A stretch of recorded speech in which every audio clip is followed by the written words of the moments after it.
we've got several tragedies. As you can see, several plants that just...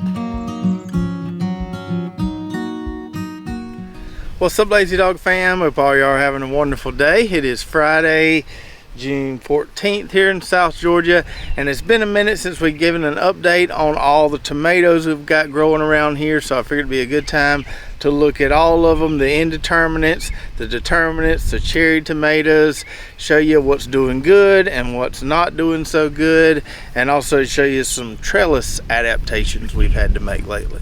So let's start out with our row of Indeterminates, and I'll go ahead and address this architectural marvel you see right here, because otherwise I think it might be pretty distracting throughout the video. So this right here behind me might be the most jankiest thing I have ever built for my backyard garden, but don't be too rough on me because it's currently working, it's serving its purpose. So these two Cherokee carbon plants here are doing amazing, much more amazing than Indeterminates usually do around here.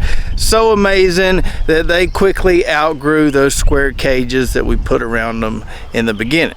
So in my attempt to be resourceful here, I found some 2-foot pieces of rebar underneath the barn, hammered those into the ground a little bit, and then slipped these 10-foot pieces of conduit on top of them. Yeah, they kind of lean a little bit up top there. They're not perfectly straight. This string's not really tight, but it's working so far. And the fact that we didn't have to go buy anything to do this, that's even better. Hopefully it keeps hanging on. But more about the actual tomatoes here, because that's what we're here to talk about, right? These Cherokee carbon plants are absolutely loaded. You can see a big old cluster down there, and they just keep putting on more and more clusters of tomatoes. I have eaten one of these at the bottom of that plant right there, I believe it was.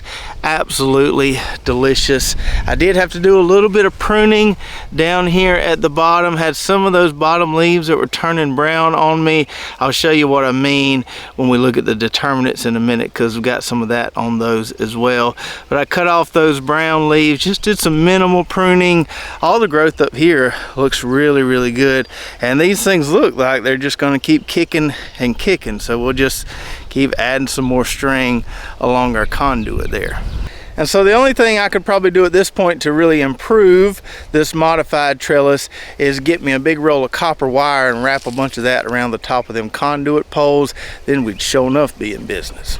So the Cherokee carbons are looking great. Now moving along this row of Indeterminates here, we've got several tragedies. As you can see, several plants that just didn't make it, ain't gonna make it, and we need to just cut those and cut our losses. So our rose tomato plant, which has done well, or this variety has done well for me in the past, just not gonna happen this year. And old David from Wisconsin, he's gonna be disappointed to see that both his Wisconsin #1 and Wisconsin #2 just couldn't hang. Now right here with the last 3 plants on this row, or the first 3 plants on this row, depending on where you're standing, we've got 3 Turkey Creek tomato plants. One of them needs to be cut, not gonna make it. The other 2 here were looking pretty good. The leaves are still pretty green, but if you look inside here, you can see a bunch of leaf curl. These things are just starting to shrivel up on me in the last couple days. So I noticed those leaves curling bad at the top a couple days ago. Found some really tall T-posts underneath the barn. I think those are 8-foot tall T-posts. Had never been used before. Don't know what I bought those for, but glad I found them. Put those in, and then I took what shade cloth I had, doubled it up, put a little piece of that up top there, thinking that might help, but it doesn't look like it's helped so far. And I was going to wrap some string around these T-posts, much like we did with that masterpiece over there, but at this point I don't know if it's worth doing or not. If those leaves stay curled up like that, this plant probably isn't going to grow a whole lot more. We did get some really good production down here at the bottom. No ripe ones yet, but they're loaded up down here. I just wish I could keep those leaves from curling up like that. I don't know, 98 degrees, maybe not much we can do about it. So as is the case every year with our Indeterminates, we get a lot of losers, just a few winners. The Cherokee Carbon looks like it's going to be a winner going forward. I probably will plant that one again next year. The Turkey Creek, I want that one to be consistent, but it's just not consistent for me yet. It's a really great tasting tomato. That's why I always give it a shot, but it's not one I can really count on. Now let's look at our determinants here, the ones we can usually count on.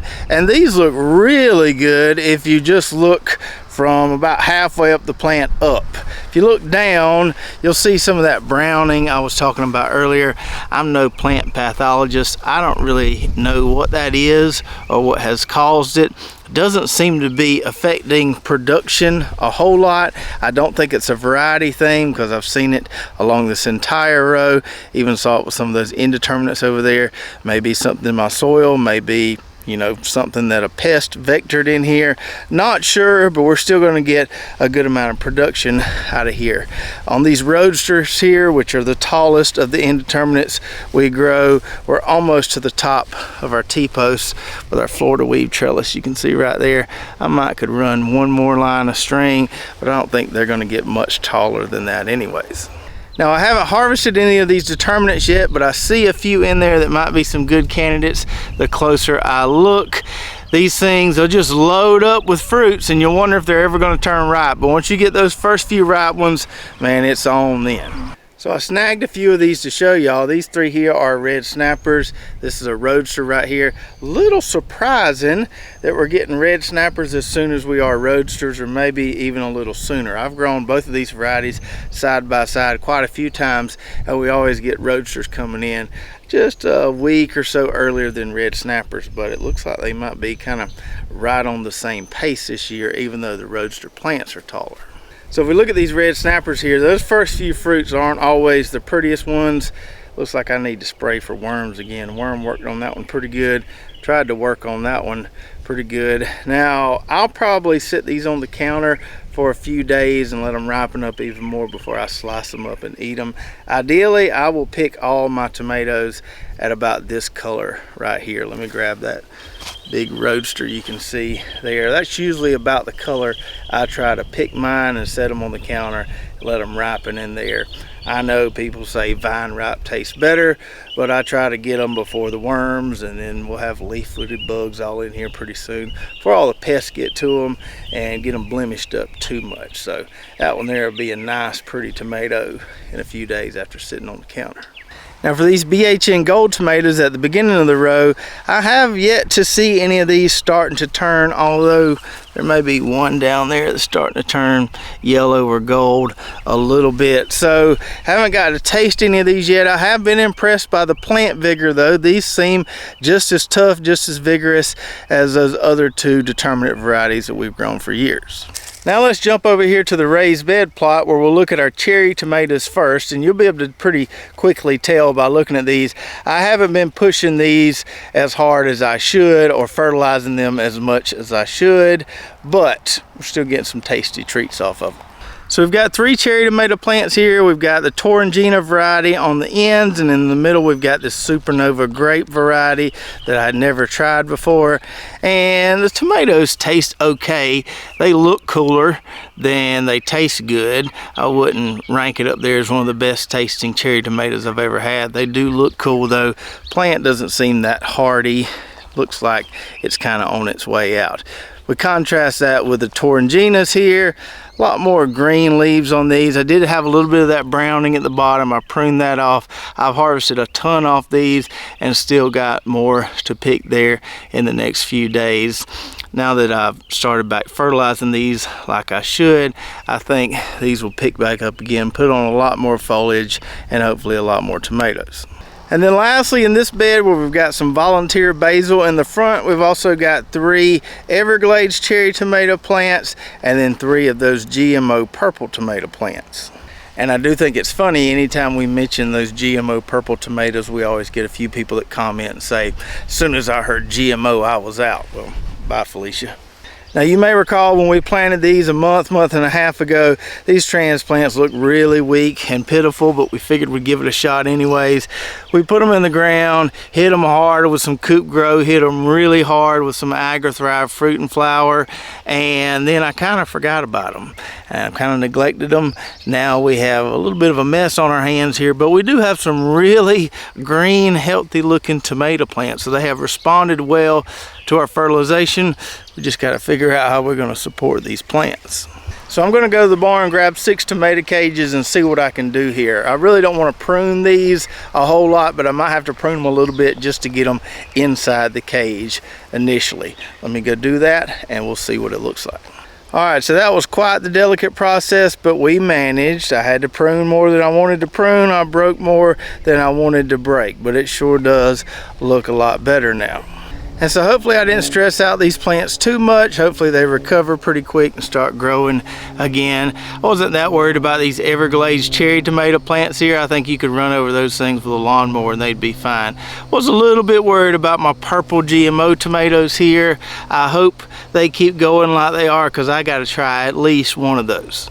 Because unlike many of y'all, I'm actually looking forward to some of the harmful side effects from eating GMO tomatoes. I'm looking forward to my toenails falling off and my nose hairs falling out. I get tired of trimming those things anyways.